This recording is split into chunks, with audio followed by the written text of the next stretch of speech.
prosperity. Carry this charge with humility and courage. Lead with vision and compassion. And above all, serve with honor and accountability. Congratulations once again, and may your tenure be marked with excellence, impact, and transformation. All right, good morning, everyone. Welcome to the newspaper review segment. Today's quest, Today 95.1 FM. Kelly's my name. Well, we're here again. It's a Monday morning, the 14th of April, 2025. 2 minutes now past the hour of 8. So let's begin. David Umahi was speaking at the flag off of the reconstruction of the Kaduna-Abuja road, where he declared somewhat that he's a prophet, and as a prophet making his declaration, the governor will be re-elected, as well as President Tinubu to be re-elected in 2027. That's the very first thing you listen to this morning. And then at the weekend, Atiku led some of his friends. That would include Nasir El-Rufai, the former governor of Sokoto State, Aminu Tambuwal, and a host of others to pay a visit to former President Buhari at his Kaduna home. All right, so that was just after the APC governors had done that. Atiku was there. The next day, so the first thing you listen to El-Rufai speaking on the intentions of that visit, Atiku speaking after El-Rufai, and then Ganduje led the leadership of the APC to go and pay a visit to Buhari at his Kaduna residence. So you listen to Ganduje, Buhari, and then Ganduje speak again, shooting down any idea of success from a coalition. He shut it down straight up. And then Idris Abdulkarim with his new song, Tell Your Papa, which has now gone viral, interestingly, for those that wondered, maybe thought that the NBC's action, that's the Nigeria Broadcast Commission, would affect its success in any way. Well, it actually did the reverse, because the song now is done so well on streaming platforms. Sheer curiosity has made people to go and look for it. The NBC, by their action, has made the song very popular. And we talked about this on Friday, myself and Ms. Sanduka, when we asked some of these questions. It's what it is now. Those that didn't even know or did not even care would ask, why are they so particular about the song? Let me go look for it. Well, Idris, speaking on channels yesterday, says, his song is basically a reply to Sheikh Tinubu, who praised his father to the high heavens. He's telling Tinubu, tell your papa, things no be as you tell him. Well, so you listen to Idris Abdulkarim speak there. And then the River State Sole Administrator, retired Vice Admiral Ibas, speaking on non-bias in the political crisis in the state. He was speaking when he met with a delegation from the National Youth Council of Nigeria. That was also at the weekend. He met with them. He made that statement. In fact, let me read it. It's one of our focus this morning. But for real talk, I have an impartial stand to the political crisis. Ibas, I have an impartial stand to the political crisis. My goal is to reposition River State. My goal is to reposition River State. So he said. The question is, has he demonstrated this by his actions so far? Has the sole administrator demonstrated this by his actions so far? So that's for real talk. You listen to him speak on the many things that he said he wants to do, opportunities for the youth, and you know how they keep saying the same thing. They keep, editing the same script over and over again. Anyway, you listen to the sole administrator speak there. A viral video yesterday of Tom Polo, as part of activities celebrating his 54th birthday. He spoke on the issues in River State, where he said efforts are being made to bring about peace, but he assured that Governor Fubara would return to office. He assured that Governor Fubara will return to office. So you listen to Tom Polo speak, and then, to my greatest surprise, yes, call me naive. I like to remain naive, so I can be surprised by the actions. Despite the court's order barring him from going ahead to constitute that committee or rather the sole administrators of the LGAs, at the weekend as well, Ibas went on to swear them in. He didn't only swear them in, he gave them the charge. What is expected of them to do. That's the part where they say discipline local government workers. I say, yeah. Well, that's the last thing you listen to. The sole administrator of Rivers State swearing in the sole administrators of the local government areas, despite the court order barring him from doing that. Well, those are the items we're able to share with you today. We have a number of stories to look at. We'll do our best. I'm certain I won't be able to read all of them today. So those who are unable to read today will read them tomorrow. Okay? I'm not in the habit of throwing stories to waste. So we're going to read the ones we're unable to read today. We'll read them tomorrow. But for now, we'll read as much as we can. Okay? So channels to reach out when the phone lines are open. 0817 0000951 or 0810951091. Again, 0817 0000951 or 0810951091. So those are the numbers you can call when the phone lines are open so you can make your reactions. And then 0701 9339 962 0701 9339 962. You use that to send messages, text via WhatsApp or the traditional SMS channel. That is your plug. On Facebook and X. On X, we have two posts, Opinion Poll and Real Talk. Opinion Poll and Real Talk on X. Today FM 951. Today FM 951. Whereas on Facebook, we have three posts. General post has the links to the stories, Opinion Poll and Real Talk. Today 951 FM. Today 951 FM. So those are the channels for you to say something this morning. Let's begin with this. Today is World Day for Safety and Health at Work. Very important, but less paid attention to in these parts. World Day for Safety and Health at Work. The impacts of climate change on occupational safety and health. Climate change. So that's the theme. Impacts of climate change on occupational safety and health. Climate change is already having serious impacts on planetary health, human health, and the world of work. As this problem intensifies, workers around the globe find themselves at an increased risk of exposure to hazards such as excessive heat. I wish I could amplify this one. To hazards such as excessive heat, ultraviolet radiation, extreme weather events, air pollution, vector-borne diseases, and agrochemicals. Numerous health conditions are linked to climate change, including cancer, cardiovascular disease, respiratory illnesses, and mental health disorders. Promoting, respecting, and realizing the fundamental principle and right at work of a safe and healthy working environment also means addressing dangerous climate change impacts in the workplace. Mainstreaming occupational safety and health into climate policies and integrating climate concerns into the occupational health and safety practices is crucial.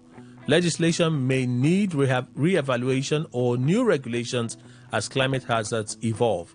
In 2003, the International Labour Organization, ILO, began to observe World Day in order to stress the prevention of accidents and diseases at work, capitalizing on the ILO's traditional strength of tripartism and social dialogue.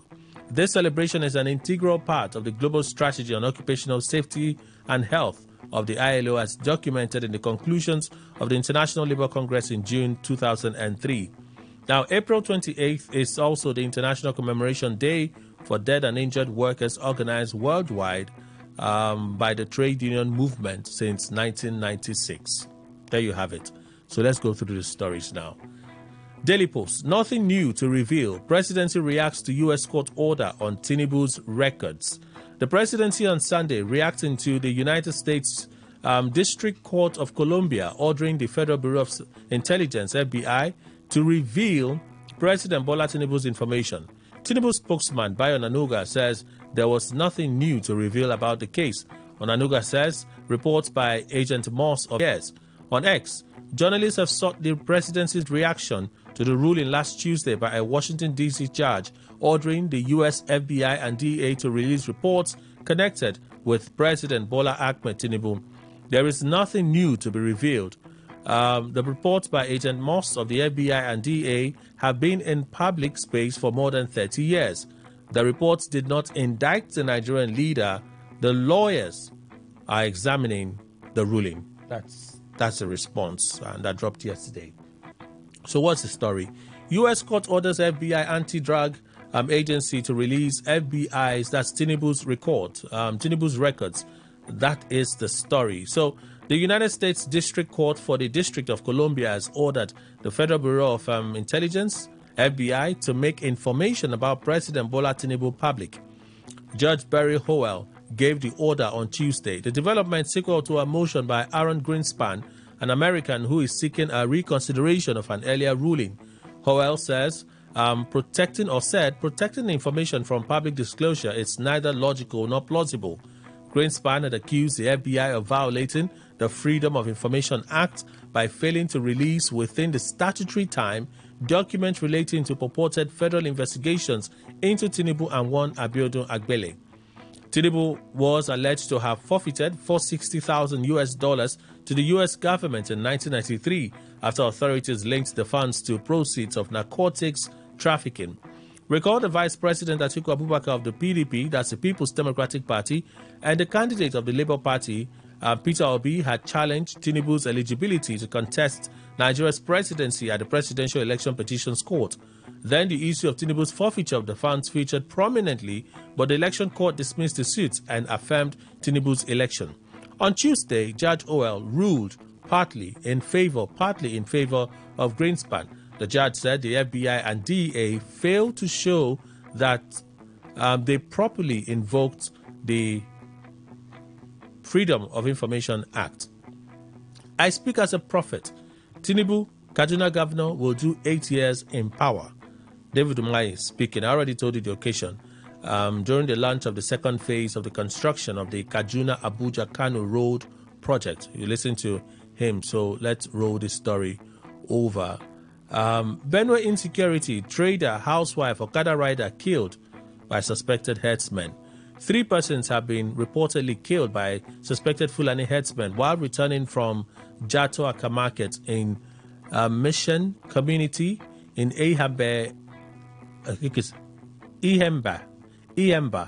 in Mbalko ward of one-day local government area of Benue State. Money and goods belonging to the victims were carted away by suspected Fulani bandits. An eyewitness who is the youth leader of the ward said the attack occurred just a kilometer away from an army post or camp stationed at Government Secondary School, Anwase. He said angry youth of the community in protest took the bodies of the victims to the military camp, alleging their failure to protect the victims. According to him, 2 victims, a housewife and a petty female trader, as well as a motorcycle rider, were ambushed and killed by herders. The herders removed all the money from one of them and carted away all items bought by the other person after killing them. He lamented that farmers in the area were yet to begin clearing their farmlands because those who attempted to do so were killed by herdsmen, with no one having seen their corpses to date. That's the situation in Benue State. Boko Haram, Governor Zulum in shock as bomb blast rocks Borno, kills 8, injures many. Not widely publicized or, it's not trending as a news of concern. I'm not sure why. Borno State Governor Babagana Zulum has expressed sympathy with the victims of a bomb blast suspected to have been planted by Boko Haram insurgents along the Maiduguri-Damboa highway. Zulum, who visited the victims, described the incident as regrettable, especially as Borno had not experienced an IED attack in over a year. It is unfortunate what is happening now. We haven't witnessed an IED attack for over a year, noting that the road has been closed for a month. Zulum expressed grief over the loss of life and extended condolences to the families of the deceased. I urged the Nigerian military and other security agencies to strengthen surveillance along the highway to prevent further attacks. He also pledged to enhance local security systems including supporting the Civilian Joint Task Force, CJTF, and youth volunteers involved in counter-insurgency operations. Meanwhile, Zulum expressed satisfaction with the results of a recent meeting with military chiefs in Abuja, where concerns over the resurgence of Boko Haram activities were raised. Now the explosion story proper. No fewer than 7 commuters have been killed in an explosion along the Maiduguri-Damboa road. The explosion reportedly followed an improvised explosive device, IED, planted by Boko Haram terrorists on a dilapidated and deserted road which passes through the Sambisa forest. It was said to have happened while cars on a scheduled military escort convoy were transporting passengers from Damboa to Maiduguri on Saturday, leaving several others with varying degrees of injuries. Daily Post reports that Maiduguri-Damboa Road links Maiduguri to several local government areas in southern Borno and has been a hotspot for Boko Haram terrorists for over a decade. The road was closed to vehicles and commuters until the administration of Babagana Zulum opened the road for passengers to travel to Damboa, Chibok, and other LGAs in southern Borno with the help of a military convoy serving as security cover for the commuters. The convoy transverses the road 2 times in a week after scanning for IEDs by the military, and this has been going on for over 2 years now. The injured persons, whose numbers are yet to be specified, have been conveyed to a hospital in Maiduguri for prompt medical attention. This is happening in Borno State. There will be huge consequences if Nigeria continues to neglect Southeast.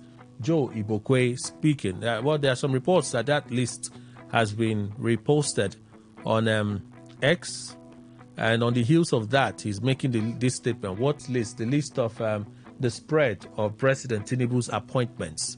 Even from the list posted before, it was said that Southeast got the least in appointments. Well, an All Progressives Congress chieftain in Lagos State, Joe Ibokwe, is warning that there will be huge consequences if Nigeria continues to neglect the Southeast zone. Ibokwe disclosed this in a statement through his Facebook account on Saturday, and it says, if Nigeria continues to treat the Southeast as if the zone does not exist or does not matter, the consequences will be huge. The civil war has ended, but the scars are still there. Injustice anywhere is a threat to justice everywhere. Neglect of Southeast is bad. Well, that's Joe Ibokwe speaking there. And then 2027, Atiku will join APC if Tinubu promises to hand over power to him. Wike's aide, Larry Olainka, the spokesperson of the Minister of the Federal Capital Territory, FCT, Nyesom Wike, has disclosed why any opposition led by the People's Democratic Party, PDP, former presidential candidate Atiku Abubakar will fail. Olainka says Atiku would abandon the opposition and join the All Progressives Congress, APC, if President Tinubu promises to hand over power to him in 2027. He made the remark while mocking Atiku following his visit to former President Muhammadu Buhari. Well, I already told you Atiku, alongside former Kaduna State Governor Nasir El-Rufai, Sokoto State Governor Aminu Tambuwal, former Benue State Governor Gabriel Suswam, and some others had visited Buhari at his residence in Kaduna on Friday. Well, Atiku said he visited Buhari to pay Salah homage. Dismissing Atiku's reasons, Olainka says the former vice president should instead pay homage to former President Day. Posting on Facebook, he puts it this way: those of us who have sense know that any opposition being led by Atiku is a failure from the beginning. Reason is, if tomorrow President Tinubu calls Atiku and tells him, don't worry, I will hand over to you in 2027, just join APC, he, Atiku, will be in the APC immediately. I am still waiting for Atiku to carry body and go to Abeokuta to pay Lisa B. Day homage to OBJ Shah. Also, we are doing a Gugu festival in my hometown next month. Let him not forget to pay a Gugu festival homage to us in Ekiti State. Dialogue ongoing between Fubara, Wike, Tompolo speaking. You listen to him, really much the same thing. It's been trending since yesterday. The former MEND leader, High Chief Government Ekpemopolo, also known as Tompolo, has claimed that the suspended governor of Rivers State, Siminalayi Fubara, will return to his seat. He was speaking for the first time almost a month after a state of emergency was declared in Rivers State. He made the remarks during his 54th birthday celebration on Saturday at the Aziza Temple in Baramatu Kingdom. Okay, so we'll listen to him. I'm rolling the story over. Would he be able to broker peace? Well, Tribune, tell your papa. Soyinka slams Tinubu's government over ban on Idris Abdulkarim's song. No, Wole Soyinka has condemned the federal President Bola Ahmed Tinubu. Soyinka, while reacting to the development, ironically called for the musician Abdulkarim to be proscribed, while the government also puts its musical association under the hammer. The Nigerian author in a statement titled "Surely Not Again" took another dig at the administration's censorship of anti-Tinubu song by ironically calling the government's attention to a cartoonist, Ebun, who also criticized the ban in his widely circulated cartoon work. Courtesy of an artist operating in a different genre, the cartoon, who sent me his recent graphic comment on the event, I learned recently of a return to the culture of censorship with the banning of the product of a music artist, Idris Abdulkarim. My position is that such a progressive move by the government and its agencies does not go far enough. It is not only the allegedly offensive record that should be banned, the musician himself should be proscribed. Next, P-Man or whatever musical association of which Abdulkarim is a member should also go under the hammer. Nor should we ignore the cartoonist, Egbun, who not only etched out his trenchant response to the ban, but disseminated it all the way to Abu Dhabi. Let's simply go the whole hog. While noting that he was yet to listen to the controversial song, Soyinka described the government's action as an attempt to stifle unpalatable works of art or social-political commentary. According to the Nobel laureate, the ban is at the same time a free promotion of Abdulkarim's song, adding that he envied the rapper because he must be currently wobbling his merry way all the way to the bank. I have yet to listen to the record, but the principle is flexibly etched on the democratic template. It cannot be flouted. That surely is basic. That is why I feel that we should look on the bright side of any picture and thus recommend the Egbun's cartoon and others in allied vein as an easy to comprehend, easy to digest summation of the wisdom of attempting to stifle unpalatable works of art or social-political commentary. The ban is a boost to the artist's nest egg. Thanks to free governmental promotion, Mr. Abdulkarim must be currently wobbling his merry way all the way to the bank. I envy him. Continuing, Soyinka says, Nigeria has been through this phase of government attempting to clamp down on critics before, citing how state governors pursued, kidnapped, and imprisoned social critics using the judicial machinery of never-ending trials. We have been through this before, over and over again. We know where it all ends. It is boring, time-wasting, diversionary, but most essential of all, subversive of all seizure of the fundamental right of free expression. It also creates a permissive atmosphere of trickle-down power where governors have been known to pursue social critics across state borders, kidnap and imprison them for long spells using the judicial machinery of never-ending trials. Oh, bear in mind also theocratic authorities that continue to arrogate to themselves the right to arrest and imprison artists and thinkers of their expression of opinion, for the expression of opinion and vision of human existence.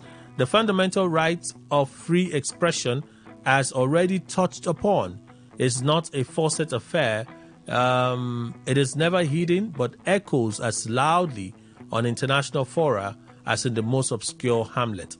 Any government that is intolerant only of yes man and woman, which accommodates only praise singers and dancers to the official beat, has already commenced a downhill slide into the abyss. Whatever regulating body is responsible for this petulant irrationality, I beg your pardon, should be compelled to reverse its misstep. Nigerian Army worries as Southeast youth shun recruitment. I asked a question on this one. This is one of the things we'll look at for opinion poll this morning. Any surprise that this is what you're getting? Does it surprise you in any way? Why then do you think it is happening? It's not just the Southeast. We also have reports that in joining the military. Now it's happening in the Southeast again. The Nigerian need for sensitization.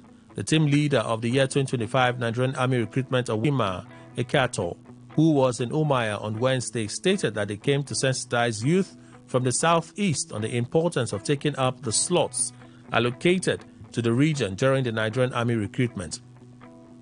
Speaking during his visit to the state governor, Brigadier General Chima Ekato noted that the leadership of the Nigerian Army has observed the recruitment slots allocated to southeastern states were barely filled by applicants from the region. Consequently, the team was sent to sensitize youth on the need to take advantage of these opportunities. Ekato equally expressed regrets that the region is losing out during recruitment exercises, citing an example from last year when Abia State was allocated nearly 200 slots, but only 53 were taken up. He also added that similar situations were observed in other southeastern states, assuring that it to change this narrative. He thanked the governor for the assistance provided so far and informed that the team had conducted town hall meetings with traditional rulers and mayors in ensuring that the message reached the target audience. While responding, Abia State Governor Alex Oti, represented by his chief of staff, stated that the government would establish the necessary structures to ensure that those within the recruitment age bracket are sensitized. The Cable, it's illegal. Presidency disowns premature campaign for Tinubu's re-election. The presidency has asked the sponsors of campaign materials advertising President Bola Tinubu's re-election bid to cease immediately. In a statement on Sunday, Bayo Nanuga, the presidential spokesperson, described the development as a premature campaign that breaches the laws of the land. Onanuga says an increasing number of billboards campaigning for Tinubu's re-election ahead of the 2027 poll have been cited in some cities, adding that while the enthusiasm of the administration's loyal supporters is appreciated, political campaign for the next presidential election is still prohibited by electoral law. As law-abiding leaders, President Tinubu and Vice President Shettima do not support any action that undermines our institutions and the electoral process, adding that the political campaigns only become legal after the Independent National Electoral Commission (INEC) sets a timetable for the elections. Therefore, we urgently call on individuals and groups funding this 2027 political campaign through the ongoing deployment of materials on billboards nationwide to cease immediately. Reps to inaugurate oversight panel on Rivers emergency rule. Name Ihobere as chairman. It's a long read, but let's take a moment to read it. The House of Representatives says it will inaugurate a 19-member ad hoc committee to oversee the emergency rule in Rivers State. In a statement on Sunday, Akin Rotimi, spokesperson of the House, says the committee would be unveiled April 15. That should be tomorrow.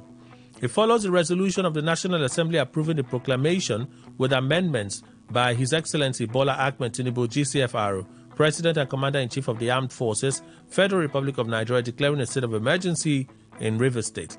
The proclamation presented to the National Assembly by Mr. President was subjected to rigorous legislative consideration and duly amended to strengthen democratic safeguards and uphold the principles of checks and balances.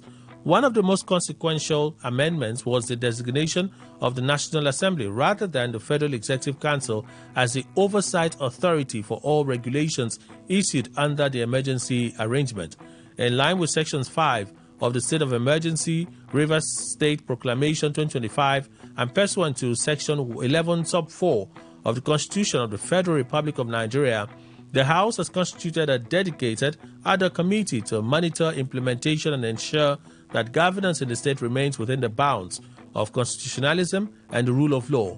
This development underscores the resolve of the House of Representatives to uphold the supremacy of the Constitution and ensure that the extraordinary measures taken during the emergency period remain subject to legislative oversight guided by transparency, accountability, and the best interests of the good people of Rivers State.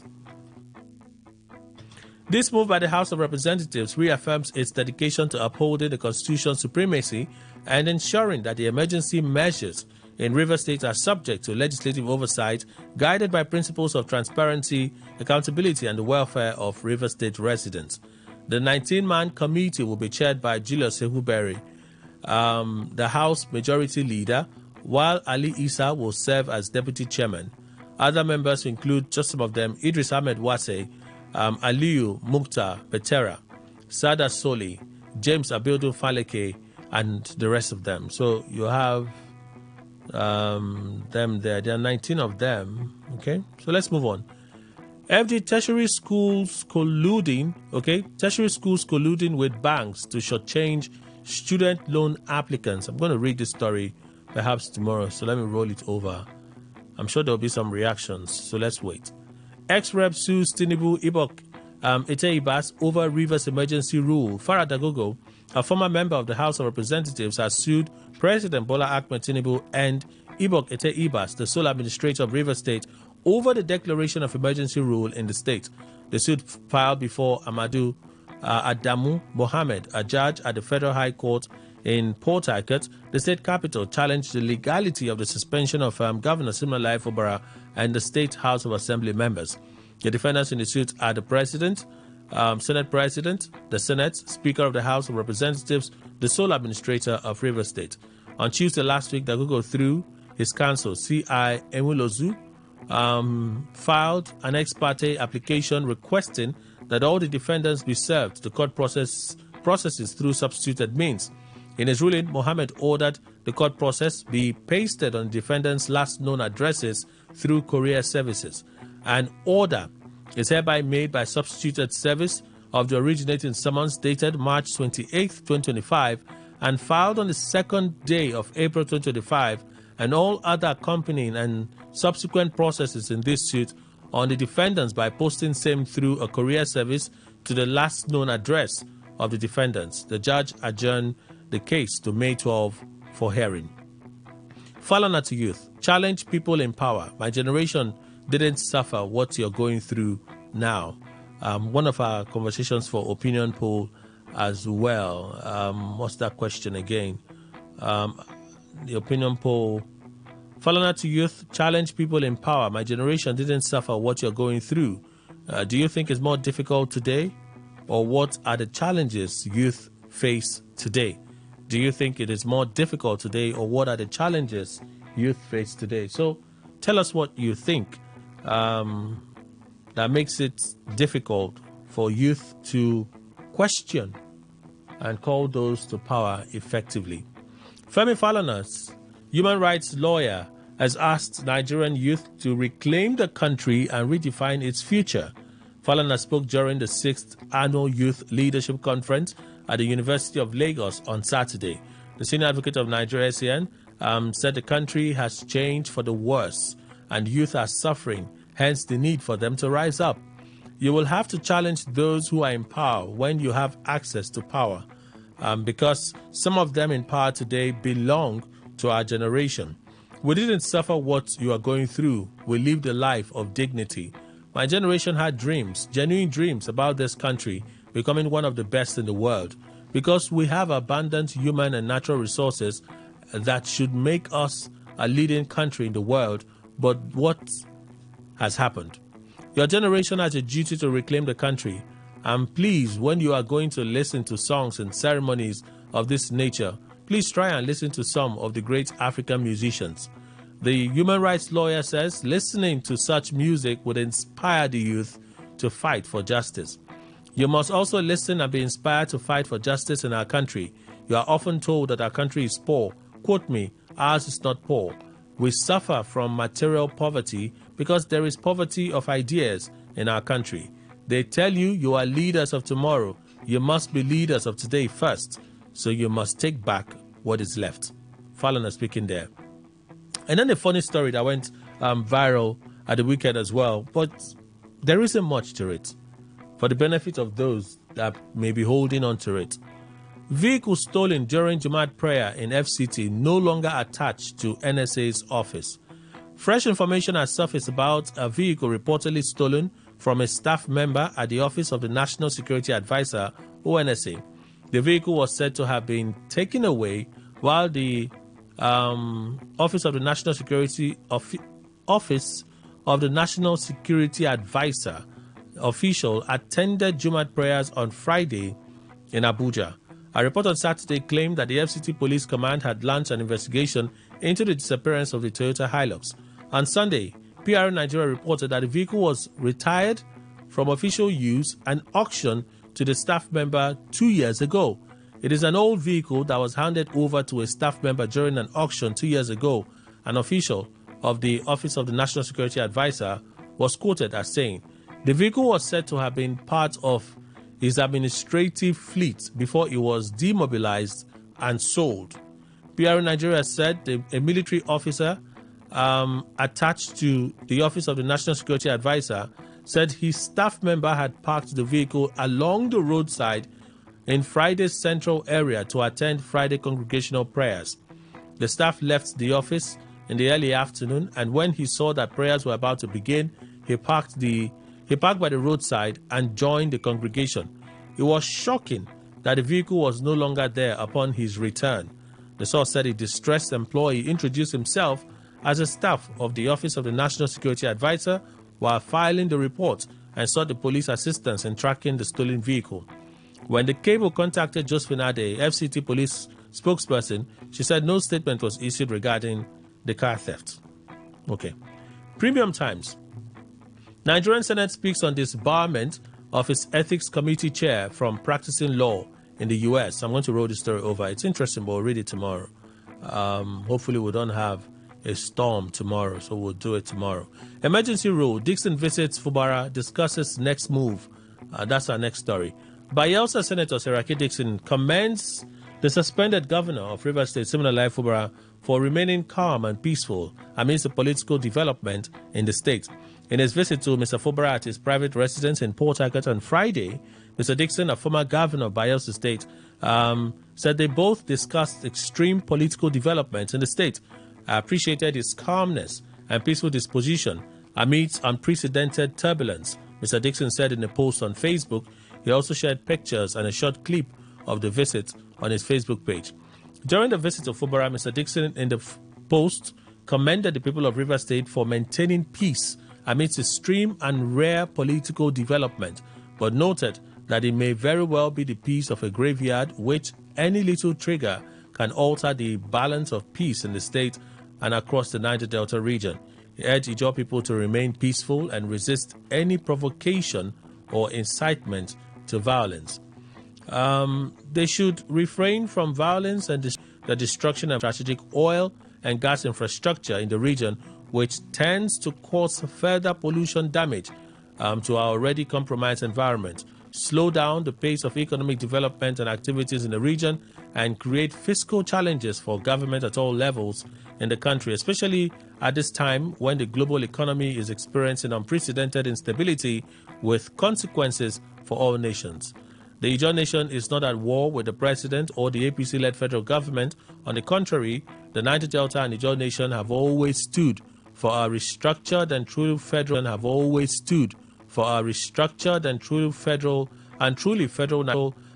federal Nigeria, where power is properly devolved, accelerated infrastructure and human capital development, environmental justice and fairness to all, an inclusive Nigeria. On all these issues, we are encouraged to see the president as a partner from his antecedents and not a foe, irrespective of party differences, as some may portray.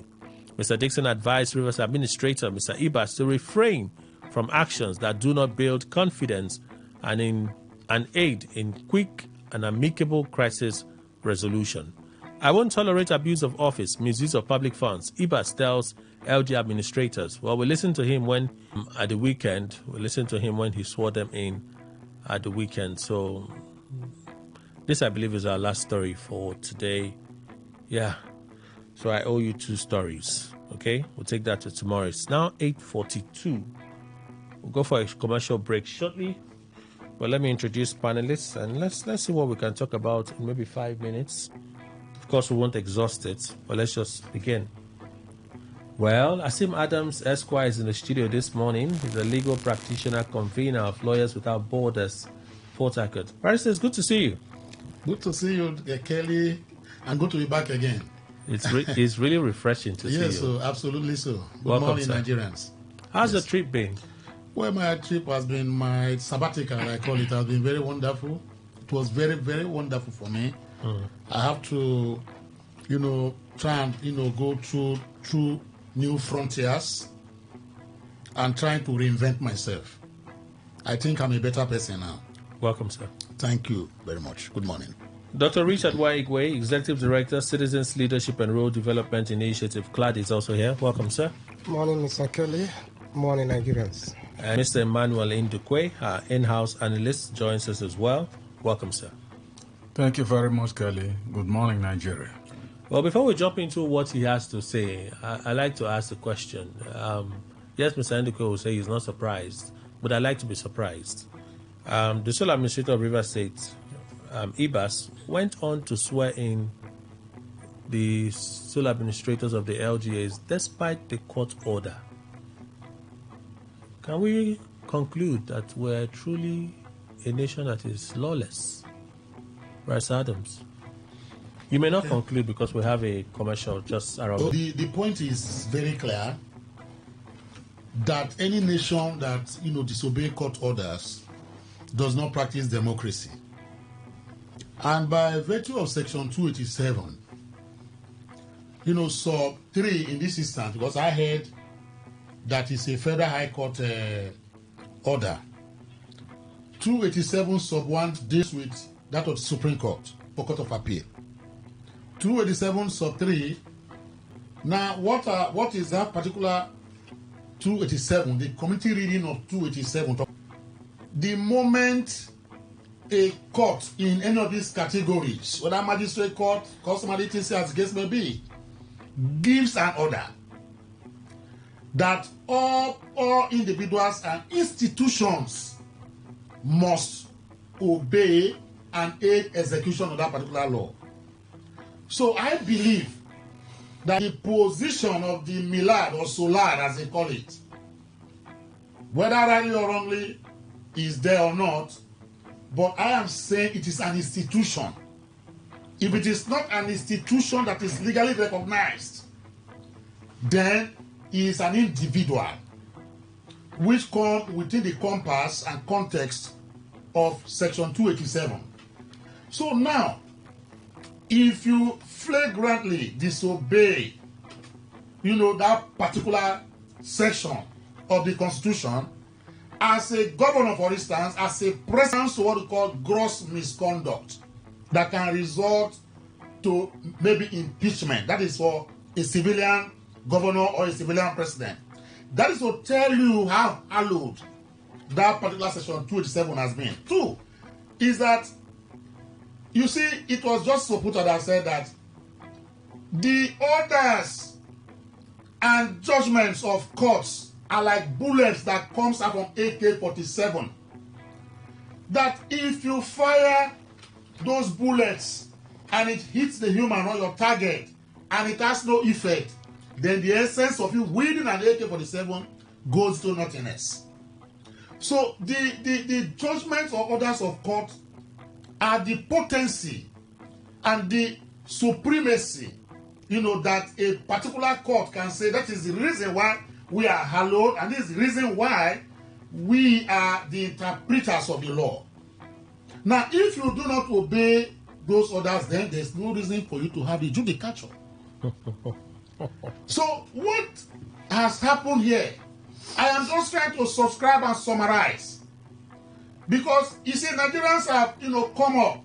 I have listened to some of my colleagues who came up and said the action was consumed or consummated before the order came out. That is a plural argument. Why I say it's a plural argument is this. Yes, if there is a particular judgment that comes pro the rest, what that happens is this. For a civil dispensation and for the rule of law and for the supremacy of the judicature as enshrined in the constitutions, and I quoted section 287, everybody is bound to obey that particular order, whether pro, pre, or post, as the case may be. So for those plural arguments of my colleagues who have said, oh, because the order came after he had already nominated, as the case may be, I said it's plural vendetta and shibboleths in my own understanding. There is what we call humanetics. A lot of lawyers have the right and imprimatur for them to interpret the law the way they see it. Okay. But objectivity against subjectivity, is what I am talking about this morning. All right. And the objective and proactive, firebrand nature of the Constitution, Section 287, as the case may be, means that whether you are taking an action before or not, as the case may be, insofar as the court has given you or given an order against you, with an order against the whole world, you are bound to obey that particular order and challenge that particular order. That is the most civil thing that should come out from that particular office. So we have to go for that commercial. It will take us till 9. After 9, we'll pay some more bills, we'll return, and we'll continue.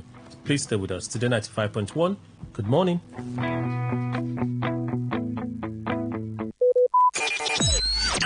Talk radio. I listen to a lot of talk radio. 95.1 FM. All right, I guess here this morning, Mr. Sebastian James, Head of Marketing, Sabaplus Homes and Investment Limited. Good morning, sir. Welcome. Good morning. Thank you. So we're talking real estate. Yeah. You're a man of many good things. Thank you, sir. So tell us about your real estate. Yes, first and foremost, a lot of people invest into real estate. They don't actually understand what real estate is all about. Okay? So real estate, as the name implies, is all about the management of landed properties for investment purposes. All right? It's about purchasing a landed property for your own uses. All right? Probably you want to make use of the property to develop the property and probably build your own house, or you want to build for industrial purposes, like you want to build a place where people can start coming to you and rent the place, and then in the process you start making a rental income. So you can actually invest in real estate for your personal use. You can also invest in real estate for business purposes where you intend to make money, all right, from your investment. And of course, one of the things that I always tell people to look out for in real estate investment is to ensure they do their due diligence very well, thoroughly. Due diligence about ensuring that you do thorough research about the kinds of property you are buying. What is the title of that property? All right. And are you buying from the right source? If you are buying, if it's a property that belongs to an individual or an organization, what are those things that you should look out for? All right, before you commit your hard-earned money to buy that property. So doing due diligence on any property you want to buy from an individual or a company is very important. And these are some of the things that a lot of people don't know. And so I feel I should shed more light on this. And again, we talk about some important land documents, right? Now, a lot of people buy property and they don't even consider what is the title document for that property that they are buying. All right, you should look out for a title of that property. Is it a C of O? Or is it a deed of conveyance? All right. And when you buy a property and you don't know the document, the title document of that property, you can actually run into problem, because you can buy a land that has been resold to someone else, and at the end of the day, you get your fingers burned. And these are some of the things that we find time to educate our investors about before you even talk about selling properties to them. Because a lot of people are out there talking about how they can sell property, but they don't know that most of these investors, they don't have an idea about some of these important land documents and how they can navigate themselves when it comes to investing into the right property. And so I find it's very important I share this information so we ensure that when you come to us, we find out what kind of land do you want to buy, okay, and what kind of investment you want to do. Because you don't just buy into real estate. You should have what you should define like your goal. Plan. Yeah, you should define what is your goal. If you want to go into land, let's say we have different ways you can invest into real estate. You can buy into land banking. You can do land banking. Land banking is when you invest money in underdeveloped property with the sole purpose of reselling that place in the near future when that place has been properly developed. That's why you hear people share testimony of how they buy a land for 1 million after a period of 5 years, 10 years, and they are now selling that place for 20 million, 50 million. They were doing land banking. All right? And so you need to understand what is the purpose of your investment. Are you looking for a property you want to buy now and you start building? Of course, if you're looking for a place you want to buy and build, you won't expect that such places will sell like a place where you want to do a land banking. Okay. You can do land banking for 500,000 a plot, 600,000 a plot, 700,000 a plot, under $1 million a plot, 1 million a plot, 2 million a plot. But when you're looking for a place you want to buy and build, you shouldn't think of going to source places with 1 million or 2 million. Of course, you want to buy and build in a place that is already developed, so you can have access to security, social amenities like light, good road network, and all that. So that's why when people come to us and they say they want to invest in real estate, we ask them, what is your budget? What do you want? What is your goal? Or if you want to also invest, maybe you want to make fast money in real estate, and we can advise you to go into what we call buyback plan. For instance, we have what we call surplus buyback plan, where you just invest into the real estate space with your hard-earned money. Could be 1 million, could be 2 million, 5 million, 7 million, 10 million. And then you know for sure that at the end of the year, you're going to get back 30% of your investment. Okay. So you already know the goal of what you want to achieve from that investment. That if I invest 1 million, at the end of the year, I'm going to get back what? 30% interest return on my investment. So that's why we tell people, tell us what you really want, so that we can actually counsel you and advise you on the right investment you should go for. Okay. So, and when we talk about this particular buyback plan, we have some important documents that cover your investment, such as the deed of buyback, post-dated check, and acknowledgement letter that shows that you did such and such transaction with surplus homes on so date. So at the end of the day, you should be able to walk into the bank with your check and claim your investment returns. So these are some of the things that I counsel people to look out to when they want to invest into real estate. So when are your inspection days? Yes, talking about inspection, we have two kinds of inspections. All right, we have what we call in-house inspection and field tour inspection. In-house inspection happens every day. You can walk into our office and say, I want to have an inspection of the properties that you have. We are going to bring you into a place we call a seminar room. Okay. Now, where we have a big screen will display to you all our properties and various locations. You're going to have a video view, a drone view of various locations, as if you are actually in the location. You're going to see this, a picture, a video of all these locations. Those such as the landmark to those properties, you're going to view them, and then from there you can actually make a decision and say, okay, I love this place. Take me to this place, all right? We don't just move you to the field, because we can move you to the field and you get to the field and say, oh, I don't like this place.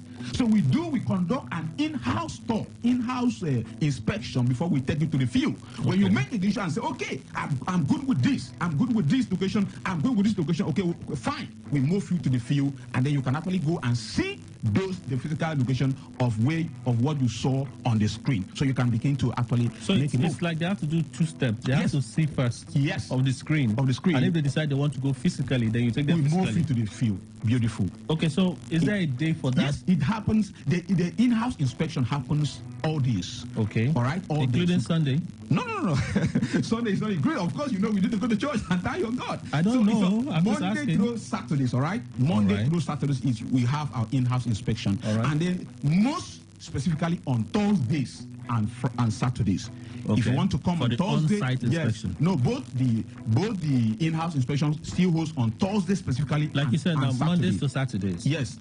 But the on-site inspection is Thursdays and Saturday. Thursdays and Saturdays. So the in-house happens consistent. You can always walk in and say you want to have a view of our properties. So let's talk about some of your prices and your payment options. Yes, we have a very simplified payment options where from 0 to 6 months you can start your investment journey with as low as 200,000, and then you spread your payment across. All right, and then we have properties that are ranging from 650,000 naira down to 9 5 million, all right? Depending on what you want to go for. You want to buy property less than 3 million, less than 5 million, less than 6 million. We have properties based on your interest, based on the goal you want to achieve. You don't just invest. You should know what is your goal for this investment you want to make, all right? So we're going to counsel you and advise you on the right location you should go for. And again, I would like to use this opportunity and tell people about some specific location you should not miss when it comes to real estate in River State.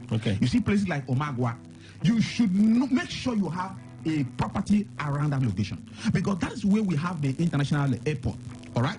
And then you talk about a place like Ibrita, it's still within that same location as this. Now you talk about a place like Isiokbo, where we have the Wiwe University. These are some important locations in Port Harcourt you should not miss in making an investment, because you wake up in the near future and you find out those places are now selling for 50 million, 100 million. Yeah, it's a reality. It's happening. People that invested back then in Romala or GRA, you know what I'm talking about. You should know how much they are selling those locations now. So I'm advising you, tell us this is your goal. This is what you want to achieve. We are going to counsel you and direct you on the right investment you should go for. All right, so your phone numbers. Yes. To make it more easier, depending on what you want, it's better you text us your name, your name and your WhatsApp number. Why we need your WhatsApp number? We can actually communicate with you in detail. Probably give you a picture or a video of some of these locations. So text your name and your WhatsApp number to 081 80 637 508.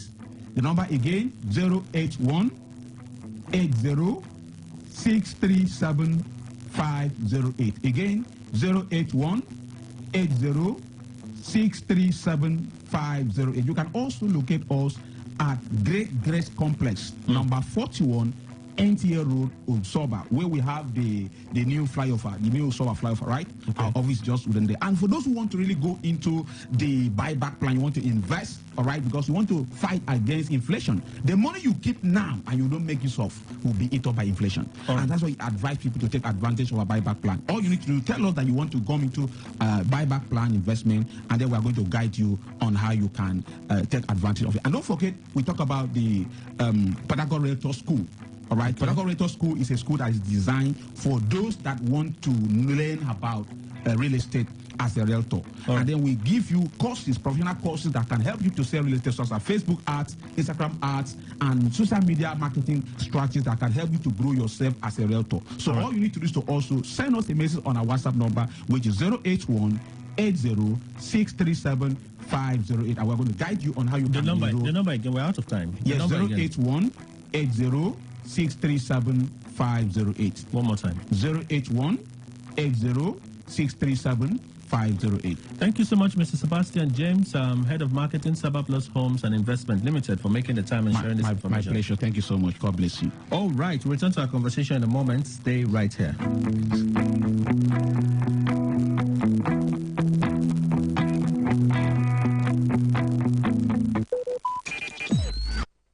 Radio has never been this good. Today, 95.1 FM, Port Harcourt. Every day, every hour, when the big stories break, depend on our 24-hour news team to bring you the latest. Today, 95.1 FM.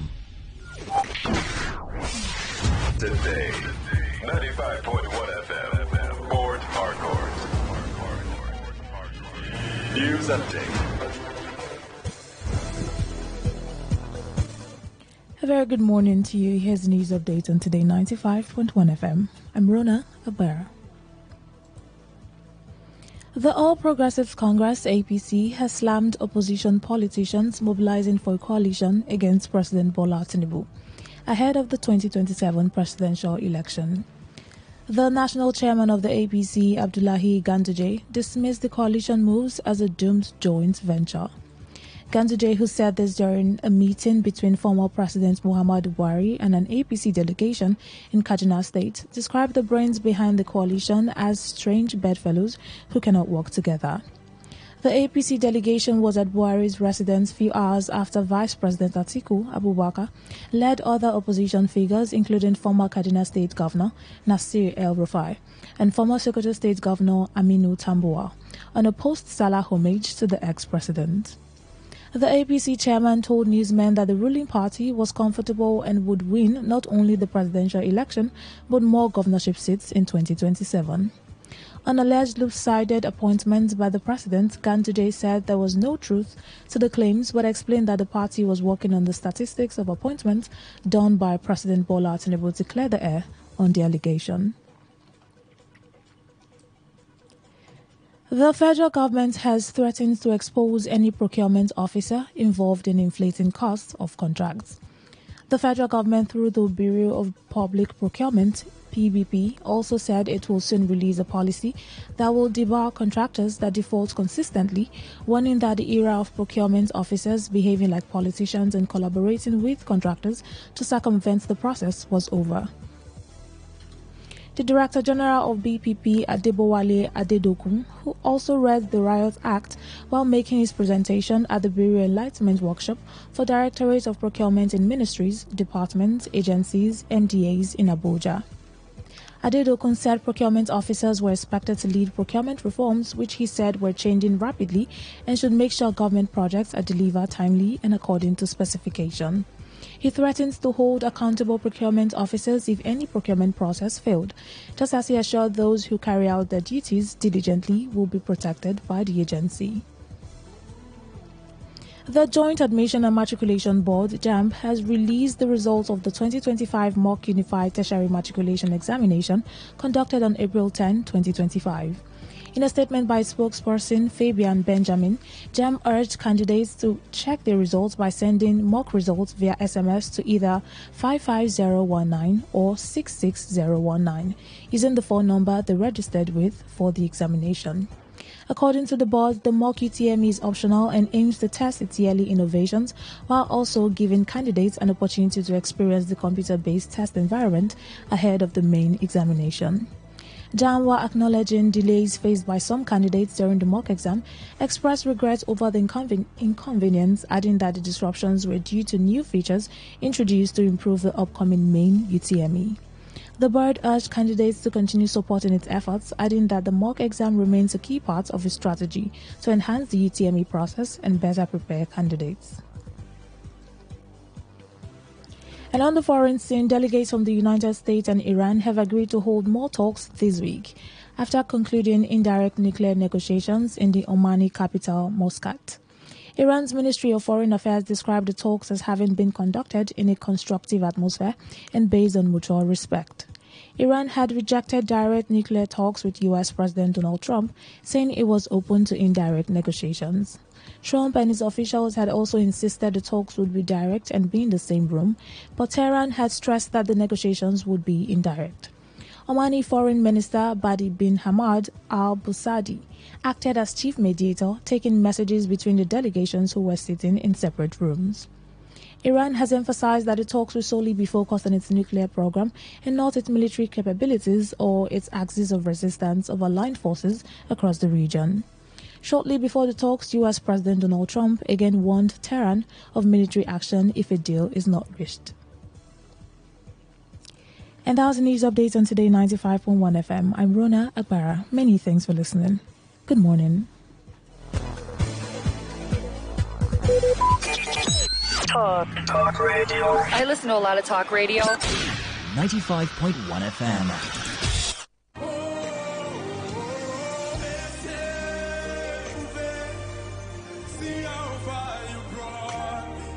The Hand of God Ministries, aka Prayer Zone, invites you to our Holy Ghost services every Sunday from 8 a.m. to 10 a.m.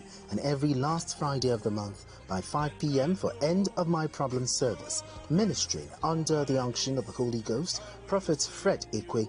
Every impossibility is possible in the Hand of God Ministries through the name of Jesus Christ.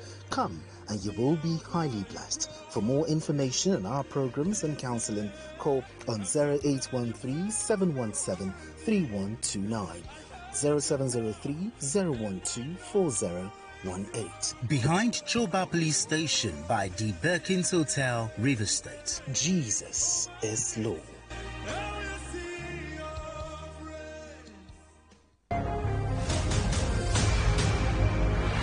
Vandalism, crude oil theft, and illegal oil bunkering are devastating crimes that threaten our economy, ravage our environment, and undermine our very way of life.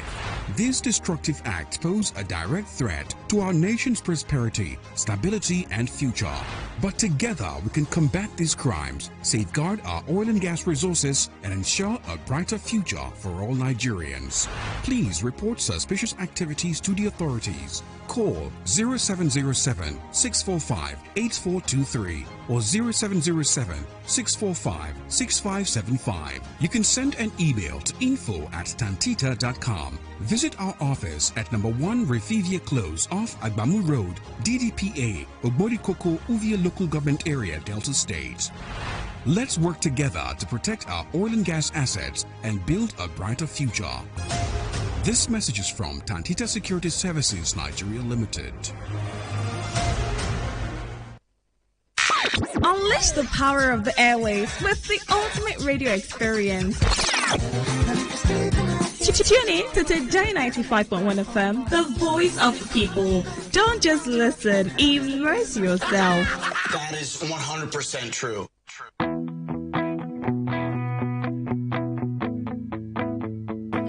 All right, thank you for spending the time with us. Today, 95.1 FM.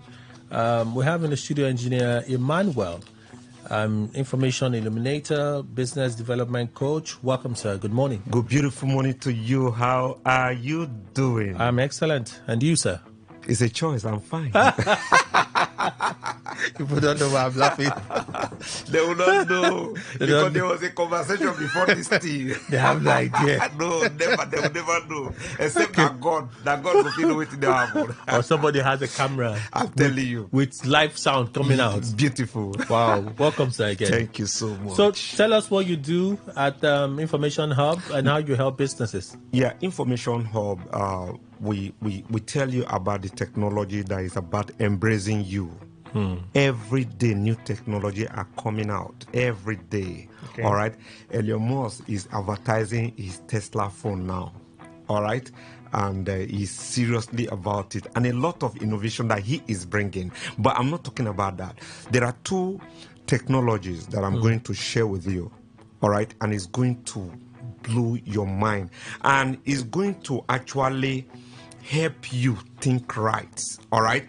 And is going to fund your lifestyle. These 2 technology we have the capacity and the capability to fund your lifestyle. And I mean, I've been getting testimony from here and there already. All right, Akin has been doing this for long. Just imagine that you are the first person that got to know about POS that is in every corner now. Just imagine that you are the first to know about it.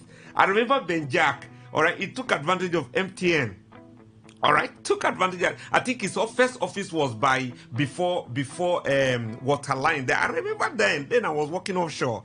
I think I did some transaction there. Amazing, very close to former Diamond Bank there. All right, Ben Jack, he took advantage. There is nothing like you positioning yourself at the front of the beginning of any technology, and that is what we want to unveil to you.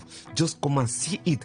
Don't play with information. I told you time and time again, information is what made what is his name, Alan Oyema, all right, that own Airpeace now. All right, a young chap just told him about, hey, our family want to do this to Aboro boy, and he listened. All right, and look at it. That information alone made Alan Oyema to stay in Airport Hotel in Lagos for over 1 year. Information. You don't play with information. Don't play with it. Okay. All right. And that is what we want to unveil to you. All right. So, yeah. When is the unveiling? It will be this week. This week, we have a pay session. Okay. Tomorrow, Tuesday.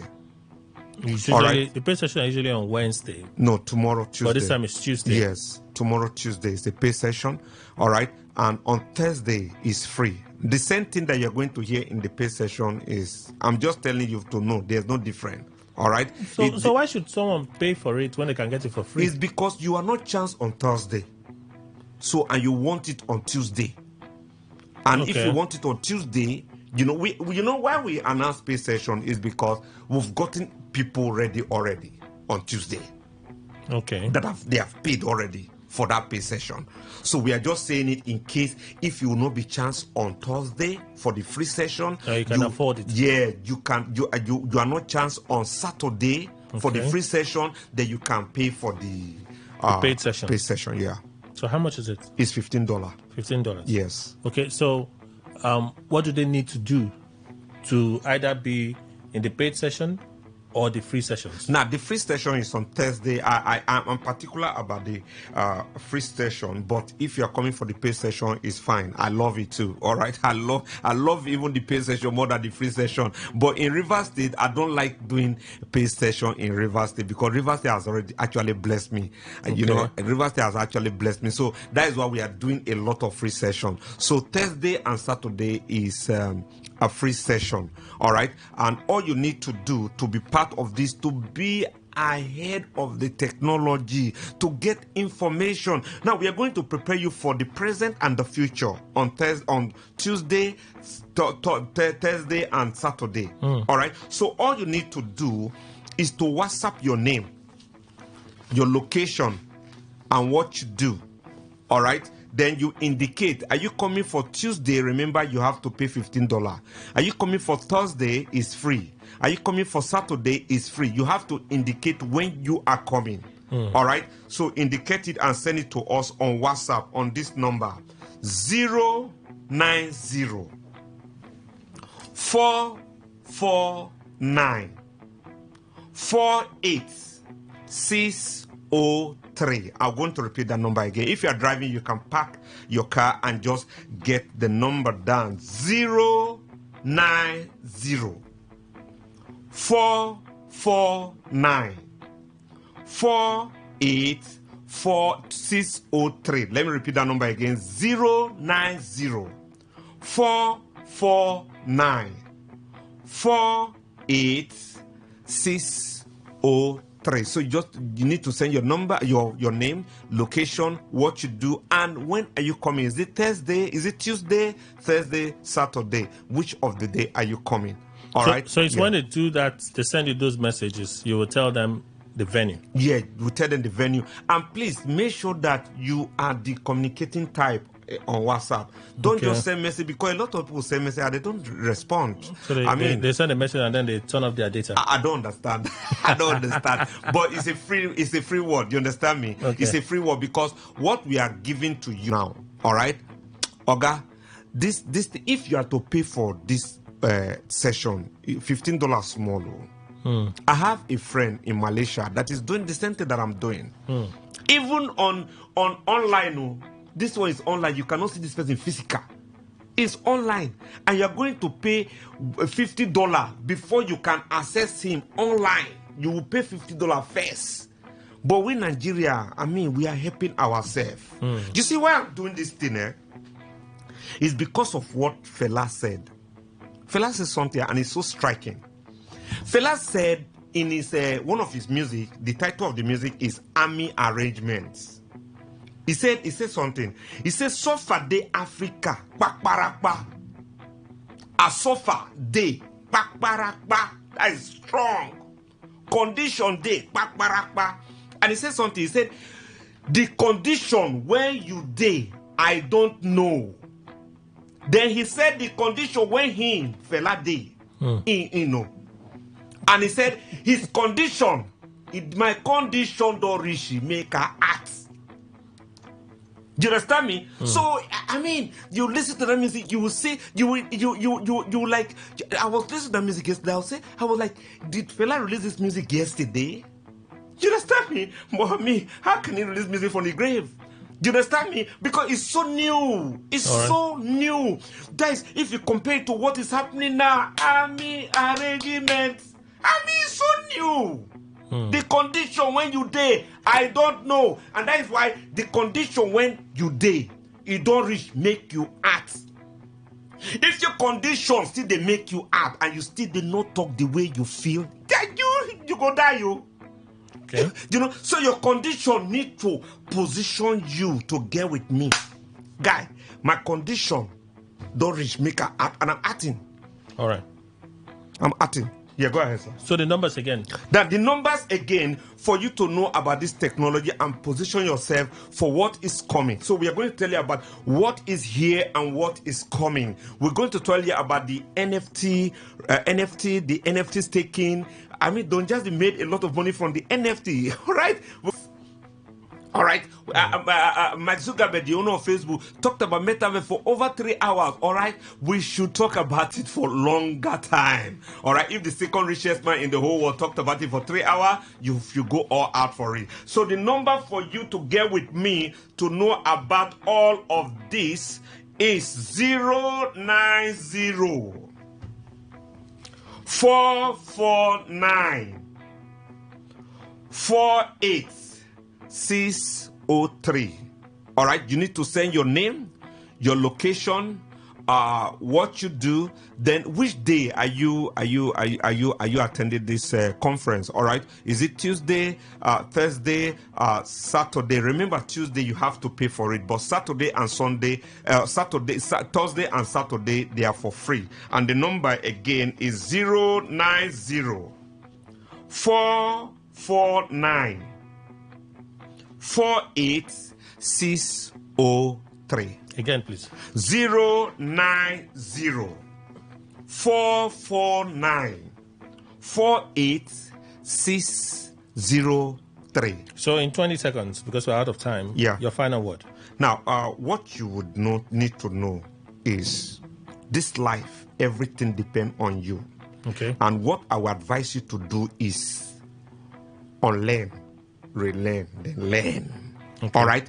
There's nothing bad for you to get this information. We are here. This thing, we can do it alone with our family. But why are we here? This is our own way of, supporting the society. All right. Helping our country. All right. All right. So be with me to know about this new technology that are taking over the whole world right now. All right. All right. So be with me tomorrow. The number again for you to be part of this, send your location, your name, and the day.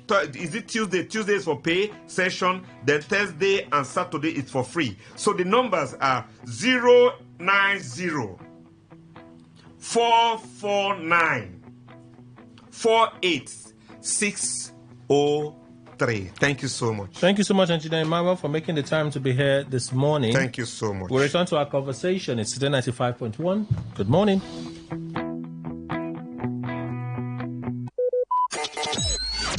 Talk radio. I listen to a lot of talk radio. 95.1 FM. What's a successful business without sales? And what is sales without an audience? Well, do you know that you can reach 8 million listeners across 6 states in 2 geopolitical zones all at once? How? With Today 95.1 FM, you can get millions of people to know about your business. And what does that mean to you? More sales. Call 081 389 2850 now for more information.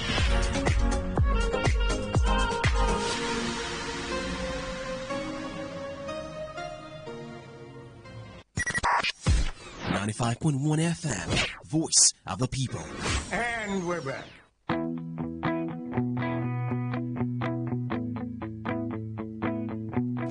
All right, thank you all for staying with us. Let's continue on the issues this morning. 20 minutes now past the hour of 9. So let me say happy birthday to a colleague in the studio, Rona. Today is Rona's birthday. Rona is 25 today. Yes, she's supposed to be the last born in the office, but sometimes when she wears her aunt's hairstyle, those things that you people wear, she feels like she's grown. So Rona, happy birthday to you, yeah? I wish you the best that God has for you. That's for Rona. And then to my own person, Madam Dota Gokana. Today is her birthday. Madam Dota called me yesterday to say today is my birthday. I'm like, what? So happy birthday to you, Madam Dota from Gokana. You do plenty good things for me. Oh. You do plenty. The yam you give me, plenty, season after season. You bring yam, you just call me, Kelly, where are you? Yam is ready. Come and carry. And I go and carry big yam. Take it home and everybody is happy. You deserve to be happy and even beyond today, Madam Dr. Gokana. So, happy birthday to you, Madam. Enjoy a splendid day. I may do a birthday call at the end of the show. I may just do a birthday call because she's special.